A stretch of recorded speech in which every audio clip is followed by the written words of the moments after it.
Bonjour à toutes et à tous, mesdames, messieurs, ici le Club Égalité qui, à l'occasion de la Journée internationale de lutte contre les violences faites aux femmes, vous présente cette vidéo. Le domaine des violences faites aux femmes est bien plus large qu'on l'imagine. Il y a tout d'abord les violences physiques, auxquelles on pense en premier, avec les viols, les violences domestiques, les agressions sexuelles, et cela peut même aller jusqu'au meurtre. On parle alors de féminicide. Mais il existe également des violences psychologiques qui sont aujourd'hui banalisées. Ça va de l'insulte sexiste au harcèlement sous des formes diverses. Celui-ci s'opère dans la rue, sur Internet et même dans les sphères les plus intimes. Enfin, les femmes sont souvent soumises à des contraintes par la société, le cercle familial ou des traditions. On pense notamment au mariage forcé de mineurs, ou de majeurs d'ailleurs, ou encore aux excisions qui sont encore une pratique courante dans de trop nombreuses communautés. Nous allons évoquer quelques chiffres assez parlants qui montrent bien la gravité de la situation. Le nombre de femmes âgées de 18 à 75 ans qui au cours d'une année seulement sont victimes de violences physiques ou sexuelles commises par leur conjoint ou ex-conjoint est estimé à 213 000. En moyenne, le nombre de femmes sur la même tranche d'âge qui sur la même période sont victimes de viols ou de tentatives de viol est estimé à 94 000. Et tout cela en France uniquement. 82% des morts dans des violences au sein de couples sont des femmes. 81% des femmes en France ont déjà été victimes de harcèlement sexuel dans les lieux publics. Et seuls 20% d'entre elles déclarent avoir été aidées. Une femme de l'Union européenne sur 10 rapporte avoir subi un harcèlement en ligne au moins une fois depuis l'âge de 15 ans. En 2019, une femme sur 5 ayant entre 20 et 24 ans s'était mariée avant l'âge de 18 ans. Et dans le monde, 200 millions de femmes et de filles âgées de 15 à 49 ans ont subi des mutilations génitales féminines dans les 31 pays où se concentre cette pratique.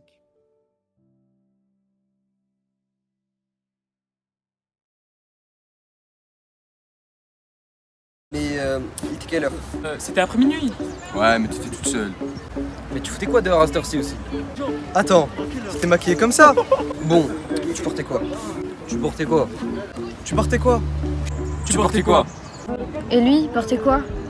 Un t-shirt blanc, un jean, des baskets blanches, comme celles que l'on porte pour une partie de tennis.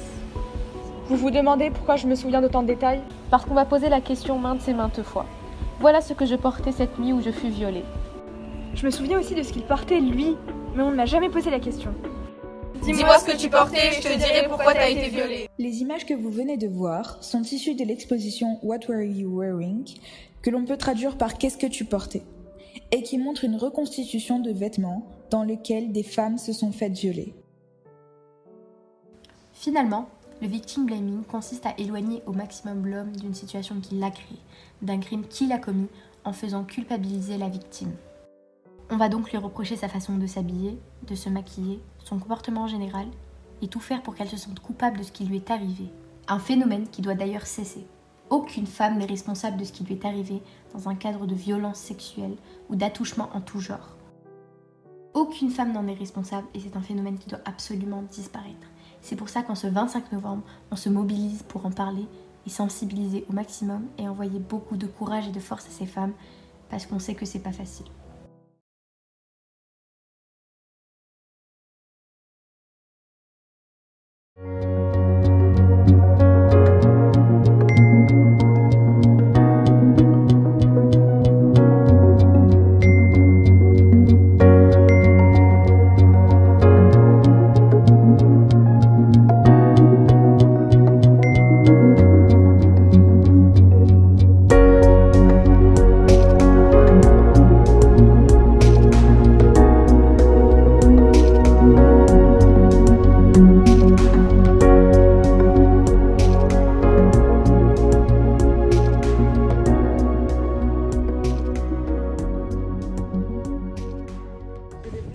Ce serait cool qu'on ait un enfant, non?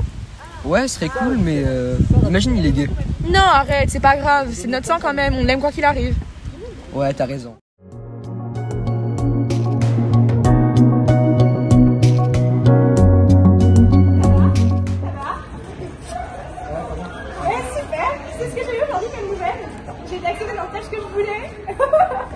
C'est trop cool, je suis trop contente.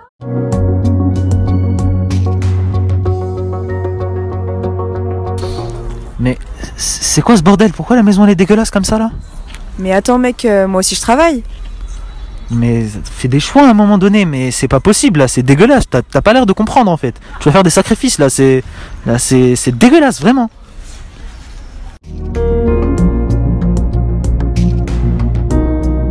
Mais vas-y, c'est rien, wesh, regarde, c'est rien.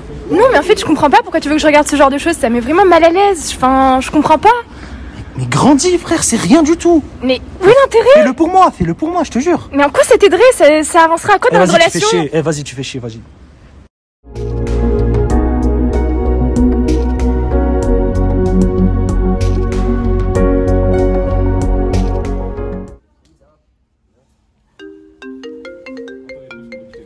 Ouais, allô. Bah non, ça va pas trop. Tu vas plus me voir un match de foot. Je suis là avec les photos de mes potes sur Insta. Bah, je comprends pas pourquoi.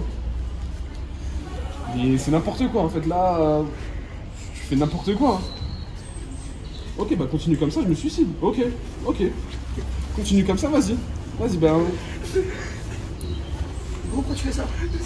C'est marrant un peu. Non, les copains, en vrai, c'était drôle.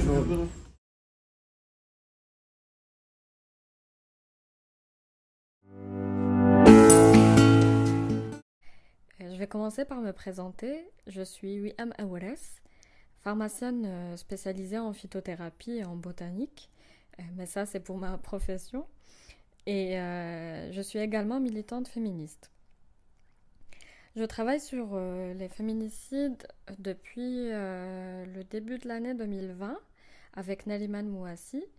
Et en fait, nous avons commencé à y travailler parce que nous avons vu que les féminicides, c'est-à-dire le meurtre des femmes parce qu'elles sont femmes, étaient traités comme des faits divers. On voyait des articles passer, ça faisait parfois quelques réactions et puis on oubliait ça. On a vu également que les meurtres étaient justifiés, qu'on disait souvent que si les femmes ne faisaient pas certaines choses, qu'elles ne seraient pas assassinées. On a vu aussi dire que c'est parce que les assassins étaient énervés, qu'ils n'allaient pas bien et tout ça, et c'est pour ça qu'ils tuaient. Et pour nous, il était crucial de justement montrer que ce n'est pas un fait divers, mais plutôt un fait social, et que ce n'est pas des cas isolés, qu'il y a vraiment beaucoup de cas.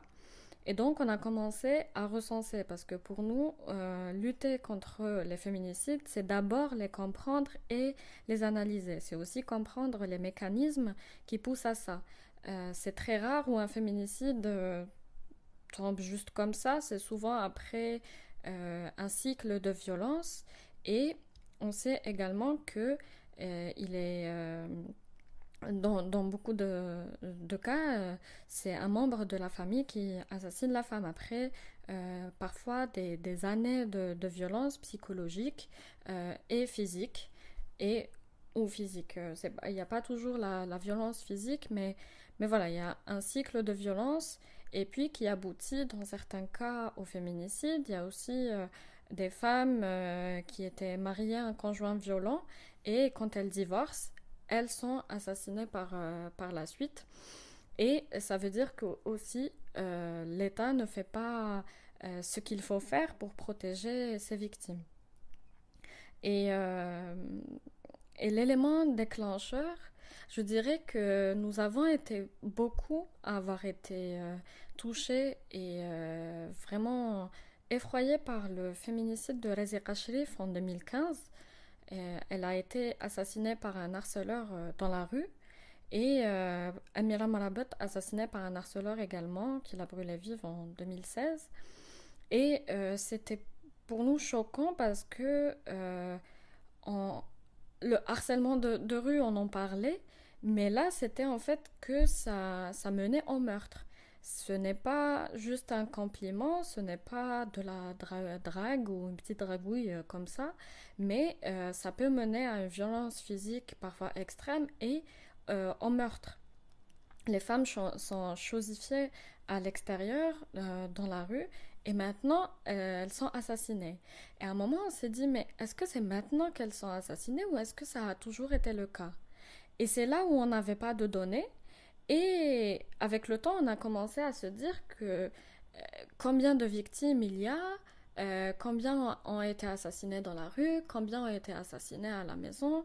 Et c'est comme ça qu'avec Nariman, on a commencé à faire le recensement en 2020 et on a commencé sur Facebook, on a par la suite créé le site Féminicide Algérie pour garder la traçabilité des féminicides et pour permettre à d'autres personnes de voir toutes les victimes qu'il y a, mais aussi ce que nous comptons faire par rapport aux lois. Et l'objectif, c'est aussi de sensibiliser les gens, de montrer que la violence peut mener au meurtre, et mène au meurtre déjà au féminicide des femmes dans plusieurs cas. Et c'est de mobiliser la société civile pour montrer l'urgence de parler des questions d'égalité dans la société, l'égalité dans les lois. Et c'est également de mobiliser les avocats et des juristes pour modifier certaines lois.